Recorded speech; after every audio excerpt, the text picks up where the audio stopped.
Gandhi once remarked about development. His reaction was to a question about how do you develop. He said, well, self-development is through self-involvement, that you really have to put yourself in the middle. To what extent is the African leadership, do you think, is necessary? Do you think the leadership is there in Africa in terms of the leaders, in terms of the bureaucracy, in terms of the institutions, to in fact make a go of this at the world, to kind of get into the world economy? India inherited, the British inherited a great gift from the Mughal Empire. They inherited bureaucrats. Right. And so they were able to administer this vast continent, and then they left behind another gift for Nehru. They left behind this deep historic bureaucracy under law.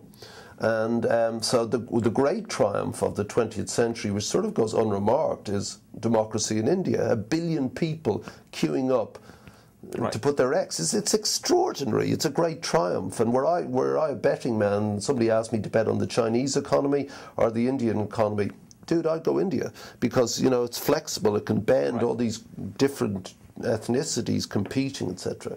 So in the long run, I'd go there. It's not true of Africa. They inherited a landscape and very little else, with very few leaders and no bureaucrats. So they had to build that from scratch, and it's only 50 years, so they're still in the process, but it's a key point you've made.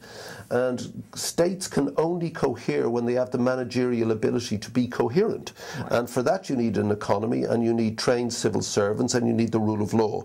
All those things are being built now, which is why you need developmental aid. It is structural aid. That's essentially what it goes to. So when you say developmental aid, you're also talking about the expertise that we can provide, including whether it's a commercial judges on how to work a code. Skills transfer is vast. Skills transfer, managerial capabilities, all those things. And the returning diaspora of Africans, millions of them, because our economies have now crapped out, are bringing back those skills as it is. So if you look at the more coherent democracies, and remember, as you said, I began 25 years ago, there were 3 in Africa, there's now 23, and they're actually the fastest growing economies by definition. They really are.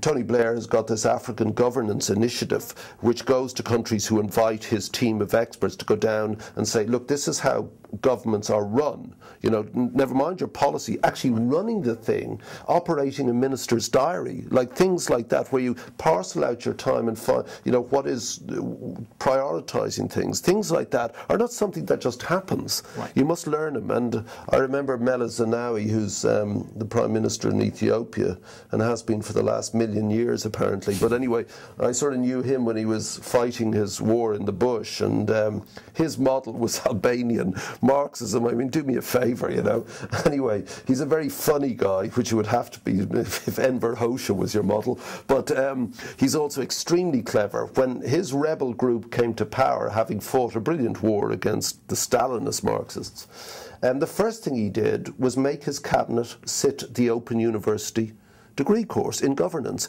If they failed, they were out.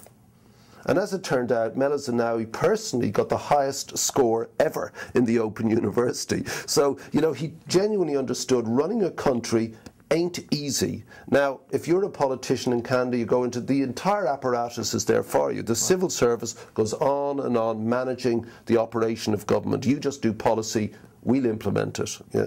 That is something that one has to be taught and has to be built into institutions. The Africans are at the point now where they're building institutions. There aren't enough. There isn't enough commercial law. There isn't enough civil law. But civic society, the more democracy, the more civic society demands things, the more they demand to be protected under the law. And if you look at the SADC countries around southern Africa, you will see that appearing. Look, for most Canadians this is not interesting. But actually watching it almost like from afar, how countries begin to grow, how they begin to get themselves together, how differences in ethnicities and philosophy and theologies and languages are obviated to the greater good of the state. Watching that happen is weird. And it'll happen differently in Africa because we're the products of the Enlightenment, in effect. They won't be. They'll be the product of the 21st century and the web and stuff like that. It'll be interesting to see what happens.